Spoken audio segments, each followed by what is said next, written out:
Welcome back muli mga boss.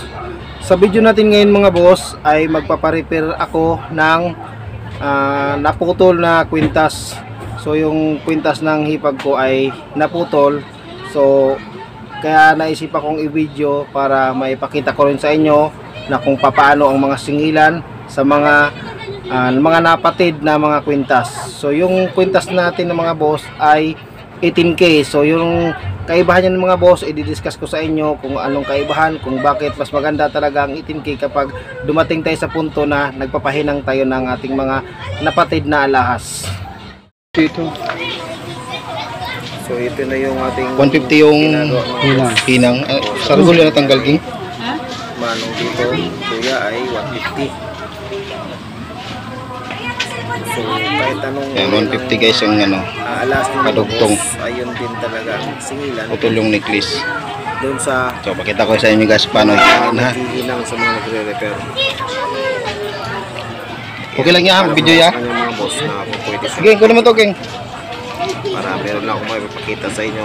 Sabi mo yung ganun. May kayo ng idea kung magkano talaga ang singilan sa mga napatid na mga alahas ninyo. So yung dito sa community market to guys, yung kanyang pisto ni kuya. Ito yung ating kabaro.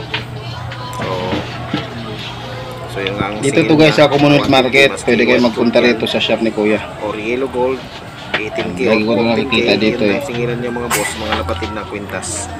Yung hinang nila ay 150. Ano yan mga boss? Pag hilo yan boss, magkano? Yung mga sing-sing Ay, white pala, white gold. Ilalim. Hapas lang singil, 150 pa rin guys. Kasi mas malaki na rin ang ginto na. Tsaka depende na yung sa laki no. Kapag wing ang mga napatid. Oo. Yun po kaibahan mga boss. Itong video natin kasi ngayon mga boss ay parang tulong sa mga necklace, yung mga maninipis na necklace ng ganyan, tamang may isang hinang lang. So yung pinanghinang din dito mga boss ay ano din yan, gold din yan. Saka guys yung panghinang yan ay ginto din yan, pinanghinang nila.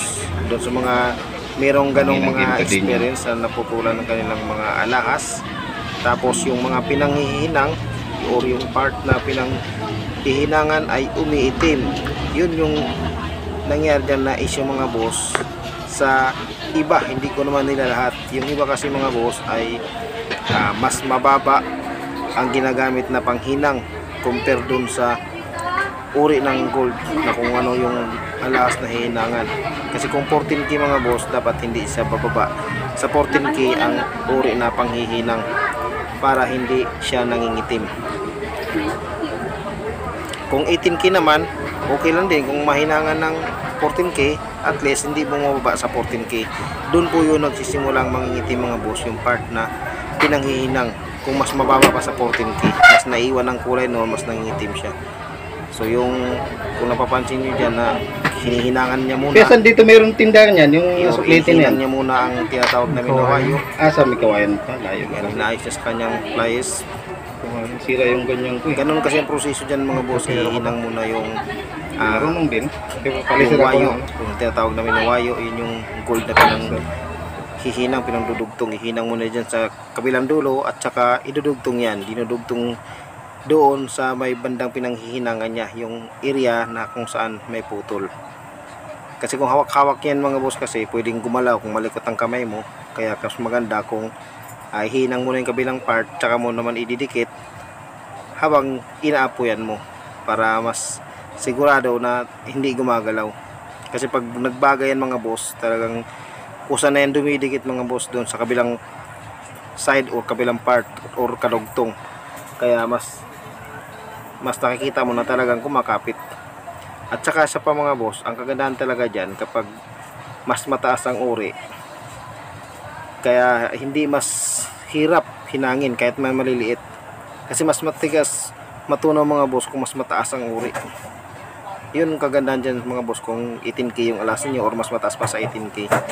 Kasi kung mas mababa yung hinang yan mga boss or ng uri ng alas na yan, kunting baga lang yan mga boss, kung manipis yung necklace niyo ay malulusaw, madideform talaga.